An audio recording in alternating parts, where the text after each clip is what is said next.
नमस्कार, मैं हूं राजेश पांडे। आप देख रहे हैं श्री नारद मीडिया।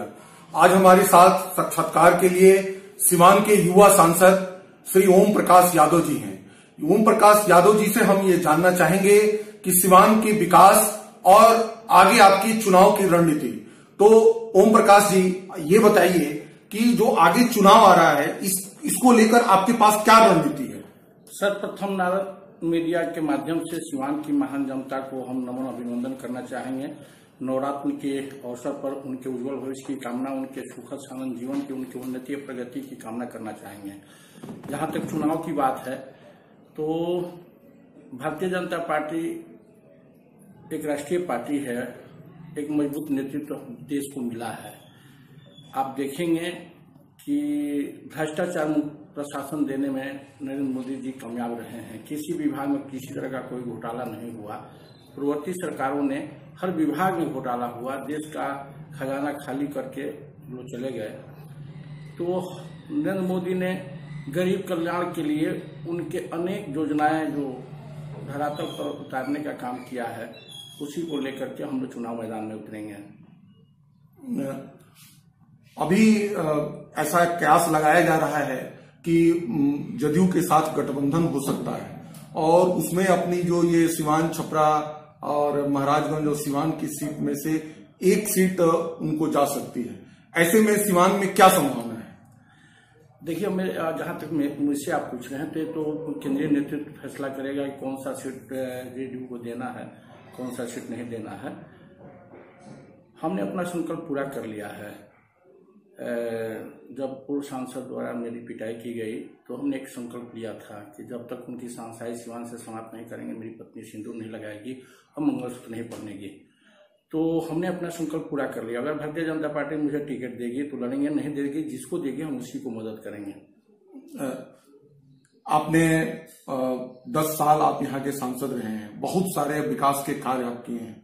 कुछ प्रमुख कार्यों के बारे में बताइए।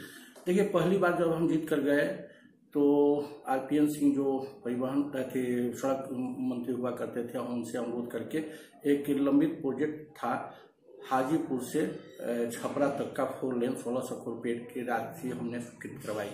और जब दूसरी बार जीत कर गए तो छपरा से गोपालगंज भाया सिवान होकर के 1100 करोड़ रुपये राशि हमने स्वीकृत कराई। काम बड़ी तेजी से हो रही है और आप देखेंगे कि हमारे यहाँ के बच्चे खाड़ी देशों में जाते हैं। पासपोर्ट बनवाने के लिए अनेक तरह की समस्याएं उनके सामने खड़ी होती थी। अपने रिश्तेदारों के यहाँ पटना में रह करके उन्हें पासपोर्ट बनवाना पड़ता था। तो हमने सुषमा जी से मिल करके अनुरोध किया और आप पता होनी चाहिए कि प्रधानमंत्री डाकघर में पासपोर्ट का जाले बन गया है। आदरणीय नरेंद्र मोदी जी से हमने मिल करके राजेंद्र बाबू के नाम पर एक अस्पताल खोलने का हमने अनुरोध किया। 450 रुपये की राशि से भारत सरकार और बिहार सरकार संयुक्त रूप से राजेंद्र कुष्ठ आश्रम का जो जमीन है वहाँ अस्पताल खोलने का, मेडिकल कॉलेज खोलने का स्वीकृति मिल गई है। थोड़ा सा जमीनी जब चूंकि ट्रस्ट की जमीन है उस विवाद को सुलझाया जा रहा है। जैसे ही सुलझ जाएगा हम लोग तुरंत उसका शिलान्यास कर पाएंगे। और हम बता दें आपसे कि पूरे सिवान जिले के हर गांव को प्रधानमंत्री सड़क योजना के माध्यम से जोड़ करके एक सड़क के मामले में हम आत्मनिर्भरता की ओर अग्रसित हो रहे हैं। सबसे बड़ी बात है कि सिवान की जनता अपराध और अपराधियों के कुकृत्य से कलंकित, अपमानित होती रही है। बड़ा दर्द और पीड़ा होता था जब रिक्शा वालों की पिटाई होती थी, ठेला वालों की पिटाई होती थी, हमारे मान बहनों के सुहाग गुजारे जा रहे थे। तो इससे निजात दिलाने के लिए एक नीतीश कुमार के नेतृत्व में सुशासन के माध्यम से हम लोगों ने पहल किया है। और आपको बता दें कि मेरे ऊपर आरोप, तो लोकतंत्र है, आरोप लगाना तो स्वाभाविक है, लेकिन एक धूर जमीन हमने किसी का हड़पने का काम नहीं किया, किसी को दबाने और सताने का काम नहीं किया।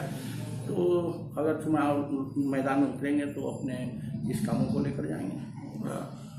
एक बहुत महत्वाकांक्षी परियोजना के बारे में आपने उसकी चर्चा की थी कि आप माझी स्टेशन से लार स्टेशन को मिलाने वाले थे और उसमें सिसवन और रघुनाथपुर, आंदर और दरौली और कुठनी होके, उस बारे में अभी क्या प्रगति है? 2010 के रेल बजट में सुश्री ममता बनर्जी जब रेल मंत्री थे तो उन्होंने उसको शामिल किया था।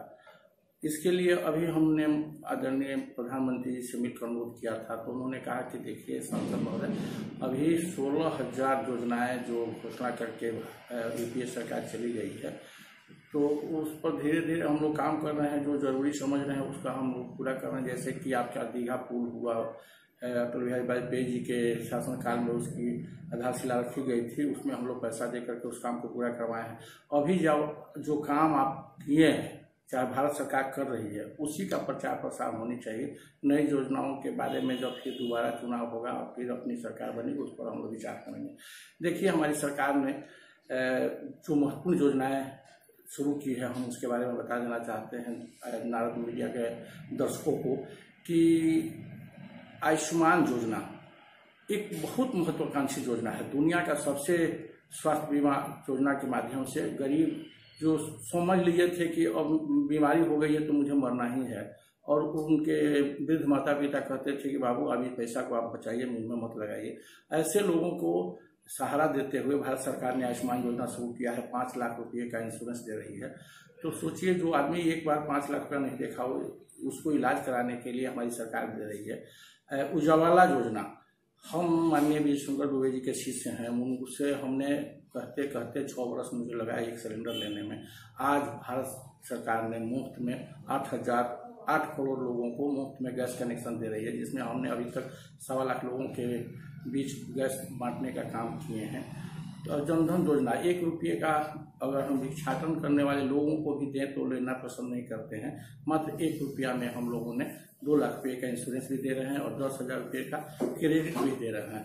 तो जो योजनाएं हैं, उस योजनाओं को अगर हम लोग सिर्फ प्रचार प्रसार कर दें, उन जनता के बीच पहुंचा दें, तो हमें लगता है कि नरेंद्र मोदी के नेतृत्व में जो मजबूत सरकार बनी है, तो फिर से सरकार बनेगी। आप राफेल पर हाय तो वालों मचा रहे हैं। हम जानना चाहेंगे कि 10 साल के यूपीए शासनकाल में एक गोला नहीं कर गया। हमारी सरकार ने सामरिक शक्ति का विस्तार किया है, राफेल खरीदा जा रहा है।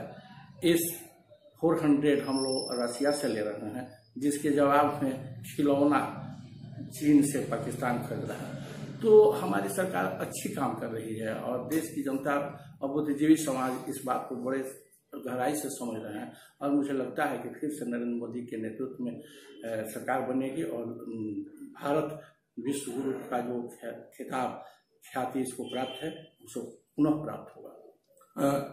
एक तीखा सवाल, मीडिया में ऐसी रिपोर्ट है कि सीवान में जो भाजपा है वो कई गुट में बटी है, तो ये अगर ऐसा रहा तो चुनाव बड़ा मुश्किल हो जाएगा भारतीय जनता पार्टी को यहाँ से निकालना। नहीं, भाजपा किसी गुटबाजी में फंसी नहीं है।